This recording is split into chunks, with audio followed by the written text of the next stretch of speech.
এসো এসো। তোমাদের বাড়ির সবার আমাকে কেমন লাগলো কে জানে। আচ্ছা তোমার মতো ছেলেকে পছন্দ না হওয়ার কি আছে বলো তো?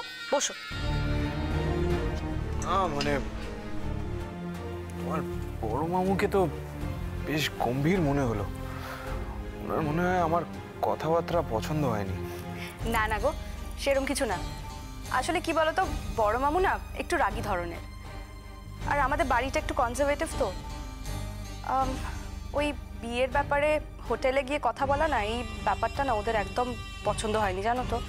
না তুমি বলো, আমার বাড়ির লোকের সময় আছে এত দূরে এসে কথা বলার?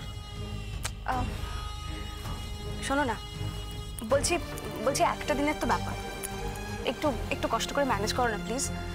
দেখো জানেরও তো বয়স হয়েছে, জানি এই বয়সে অত দূর গিয়ে বিয়ের ব্যাপারে কথা বলবে, এটা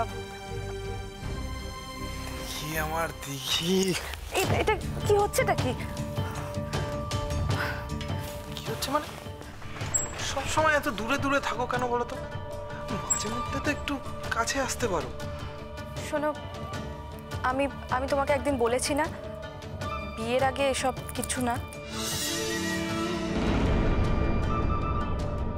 তুমি এরকম নানাদের মতো কথা বলো কেন? হ্যাঁ হ্যাঁ বেশ, আমি না, তোমার যদি তাই মনে হয় তাহলে তাই। আচ্ছা বিয়ের তো আর কটা দিনই মাত্র বাকি আছে, তুমিই তো বলেছো যে তুমি আর ওয়েট করবে না, তাহলে হুড়োহুড়ি কিসের? কি আর এমনি এমনি বলছি, বাধ্য হয়ে বলছি, আর ওয়েট করতে পারছি না। এই দেখো হাত ছুলে কেমন আটকে ওঠো। তার মানে কি? তার মানে আর কি, তোমাকে তো আমি কাছে পাই না, সেই জন্যই তো বিয়ে করতে তাড়াহুড়ো করছি। তোমার কাছে কি বিয়ের এই একটাই উদ্দেশ্য নাকি? আবার কি মানে? তুমি না কিচ্ছু বোঝো না, না খুব সিম্পল মেয়ে, ঠাট্টা ইয়ার কি এসব কিচ্ছু তুমি বুঝো না। ওফ বাবা, তাই বলো? তুমি ঠাট্টা করছিলে, আমি তো ভয় পেয়ে গেছিলাম। কেন? কিসের ভয়? ভয় লাগবে না? এরকম একটা কথা শুনলে ভয় লাগবে না? বিয়ের মতো একটা রিলেশনশিপ, সেটাকে যদি তুমি এইভাবে অ্যানালাইজ করো। এই হচ্ছে টিচারদের প্রবলেম, চান্স পেলে লেকচার দিতে কেউ ছাড়ে না। আচ্ছা ঠিক আছে, আমি আর কিছু বলছি না, ঠিক আছে। আচ্ছা তোমাদের বাড়িতে এই মেয়েটাকে দেখলাম এই গলা অব্দি মুখ ঢেকে রাখে কেন বলো তো? ওর কি সব ব্রতটা তো আছে। কিসের ব্রত? জানি না ঠিক, বিহারের একটা দেহাতি মেয়ে, ওদের গ্রামে নাকি কি সব মানত টানত হয়, ওর ব্রততে নাকি ও কাউকে মুখ দেখাতে পারবে না যতদিন না ওর ব্রতটা শেষ হয়।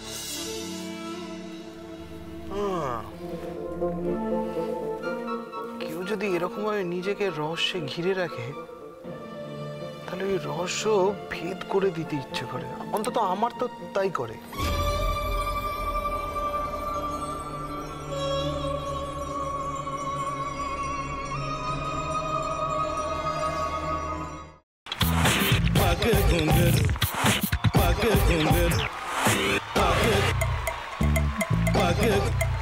सा सा सा गा गा रे रे सा नि नि नि सा सा सा गा गा गा पा पा मम्मा गा रे रे गा गा गा पा नि सा मा पा नि रे रे रे रे रे रे रे रे रे गा रे गा रे गा रे गा रे गा पा पा पा पा पा मा गा रे सा नि दा बा सा पा मा गा रे सा नि दा बा सा पा मा गा रे सा नि दा बा सा। ভাতের সঙ্গেই খায়। তোমার ইলিশ মাছ অ্যাকচুয়ালি ভাতের সাথেই ভালো লাগে। এইবার একটু আরেকটু জল লাগবে। হ্যাঁ সর্ষে বাটা দিলে তো। তুমি বাজার করেছো কখনো? বাজার করেছি কখনো না, বাজারটা আমিই করি। কোথায় বাজার করো? আমাদের, হ্যাঁ আমি বেলঘড়িয়া, মানে আমি খুব খাদ্য রসিক সত্যি বড়। হ্যাঁ মানে ধরো শনি রোববার হলেই আমার মনটা চুপচুপ করে। হ্যাঁ দেখো ঠিক হচ্ছে কিনা, তারপর বলো। তোমার যাই এখানে ওখানে খেতে रेस्टोरेंट है। ठाकुर जी मुझे बचाइए, अब तो जानते हैं कि ठाकुर के सामने कोई झूठा बात नहीं बोलता। हमने चोरी नहीं किया, नहीं किया। সত্যি তো, ঠাকুরের সামনে তো কেউই মিথ্যা কথা বলে না। তাহলে রামকিনান দাদা সত্যিই বলছে? তাহলে বালাটা কে চুরি করলো? পুনকে কে চুরি করলো? সত্যিটা জানি কি করে?